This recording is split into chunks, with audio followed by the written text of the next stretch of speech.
नमस्कार दोस्तों, मैं आकांक्षा आपका आकांक्षा टाइम में स्वागत करती हूँ। आज डिस्कस करेंगे बहुत ही महत्वपूर्ण टॉपिक जो कि जीएसटी है। अब आप कहेंगे इसमें नया क्या है? तो मैं आपको बता दूँ, हाल ही के दिनों में यानी 18 जुलाई को जीएसटी के दरों में बढ़ोतरी के कारण महंगाई का बढ़ना तय माना जा रहा है, जो कि डायरेक्टली आपको इफ़ेक्ट करेगा। जी हाँ दोस्तों, आपको। तो चलिए जानते हैं माजरा क्या है। जीएसटी के दरों में बढ़ोतरी के कारण रोज़मर्रा के खाने पीने की चीज़ें जैसे आटा, दाल, चावल, दूध, पनीर महंगे होने वाले हैं। और महंगे होने वाले क्या हैं? वो हो गए हैं। क्या है ये कहानी? क्यों सरकार महंगाई के समय पर और महंगाई की मार दे रही है? आइए जानते हैं विस्तार से। तो बने रहिए वीडियो में। तो चलिए शुरू करते हैं। प्रीपैक्ड, जो ये वर्ड है प्रीपैक्ड, सारा खेल यहीं से शुरू होता है। सरकार के द्वारा जीएसटी काउंसिल की 47वीं मीटिंग, जो कि 30 जून 2022 को चंडीगढ़ में संपन्न हुई थी, जिसमें केंद्र सरकार ने सभी राज्यों के प्रतिनिधियों के साथ एक निर्णय लिया कि फूड आइटम को जीएसटी के दायरे में लाना चाहिए।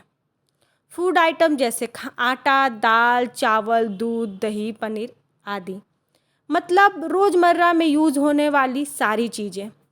यहाँ मैं आपको दूध का एग्ज़ाम्पल लेके समझाऊंगी। मान लीजिए मैं दूध लेने के लिए अपना बाल्टा लेकर पड़ोस में जाती हूँ और चुरावन महतो के यहाँ से फ्रेश खुला दूध लेकर आती हूँ, जबकि मेरा मित्र डेयरी स्टोर में जाता है और वहाँ से पैक्ड दूध लाता है। तो जैसा मैंने आपको कहा, प्री पैक्ड आइटम पे जीएसटी लगेगा, तो मेरे मित्र को पैक्ड दूध पर जीएसटी चुकानी पड़ेगी, पर मुझे नहीं। मतलब साफ है कि अब पैक्ड आइटम पर जीएसटी लगेगी। अब आपके दिमाग में एक क्वेश्चन आ रहा होगा कि जीएसटी कितनी लगेगी? तो मैं आपको बता दूं, खाने पीने की सभी पैक्ड आइटम जो कि रोज़मर्रा की ज़रूरत की चीज़ें हैं, इस पर 5% जीएसटी लगेगी। मैं यहाँ पर एक एग्ज़ाम्पल के माध्यम से आपको बताऊंगी कि पहले क्या होता था और नई जीएसटी लागू होने पर अब क्या बदलाव आएगा। मान लीजिए मैं एक दुकान में गई 1 केजी आटा लेने के लिए। दुकानदार ने मुझे 3 तरह के आटे के बारे में बताया। एक खुला आटा, दूसरा लोकल पैक्ड आटा और तीसरा ब्रांडेड पैक्ड आटा। तो अभी तक क्या होता था, ब्रांडेड कंपनियां ब्रांड के नाम पर ऑलरेडी सरकार को टैक्स देती थी, जबकि लोकल मार्केट के पैक्ड आइटम पर कोई जीएसटी नहीं लगती थी, कोई टैक्स नहीं लगता था। लेकिन 18 जुलाई से सभी पैक्ड आइटम, चाहे वो ब्रांडेड हो या अनब्रांडेड, सभी पर 5% का टैक्स लगेगा। अब आपके दिमाग में आ रहा होगा कि अगर दुकानदार पैक्ड आइटम को खोल कर बेचे तो टैक्स नहीं देना पड़ेगा, क्योंकि अभी मैं बताया कि खुले आइटम पर कोई टैक्स नहीं देना है। रुकिए, अभी तो इसमें भी लोचा है। यहाँ पे स्टार्ट होती है क्वांटिटी का रोल। पूरा गणित पैकेट के अंदर रखे सामान की मात्रा का है। सरकार ने क्वांटिटी भी फिक्स कर दी है, जो कि 25 केजी है। अगर 25 केजी से ज़्यादा का पैक्ड वाला आइटम लेते हैं तो आपको जीएसटी नहीं देनी पड़ेगी, क्योंकि 25 केजी को लेने और देने के लिए थैली की आवश्यकता पड़ेगी।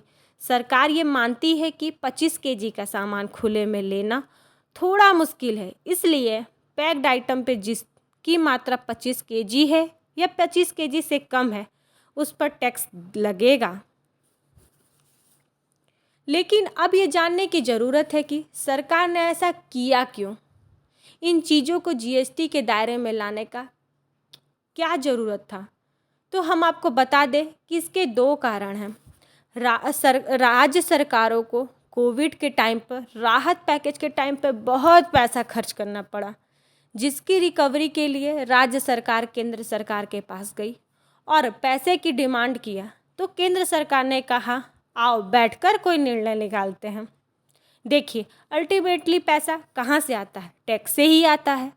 तो सरकार को कहीं ना कहीं तो चिपकाना ही था। तो उन्होंने खाने पीने पे जीएसटी लगा दी।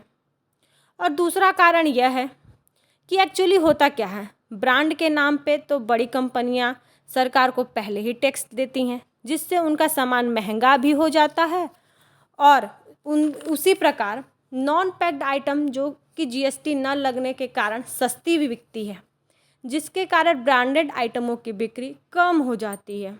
चूँकि बड़ी कंपनियों के मालिक सरकार के बगल में बैठे रहते हैं, मतलब उनसे मेल मिलाप थोड़ा ज़्यादा रहता है, तो सरकार को बार बार पिंच करते रहते हैं कि हम सरकार को टैक्स भी देते हैं और हमारे सामान भी कम बिकते हैं।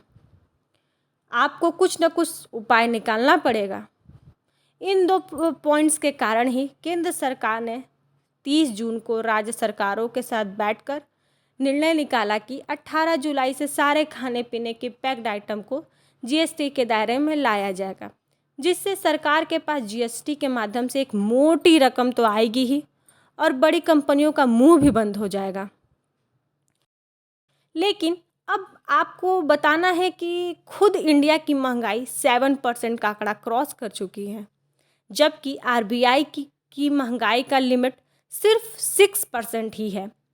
तो इस समय सरकार को इन चीज़ों पर जीएसटी लगानी चाहिए थी या नहीं, मुझे कमेंट में ज़रूर बताएं। तो आज के लिए बस इतना ही, और वीडियो देखने के लिए चैनल को सब्सक्राइब करें, बेल आइकन को हिट करें। और हाँ, एक बात, अपने दोस्तों और फैमिली में वीडियो को ज़रूर शेयर करें, जिससे लोगों में अवेयरनेस बढ़े। तो फिर मिलेंगे नेक्स्ट वीडियो में रुपया के साथ। रुपया मतलब रुपए के उतार और चढ़ाव के बारे में। तब तक के लिए धन्यवाद।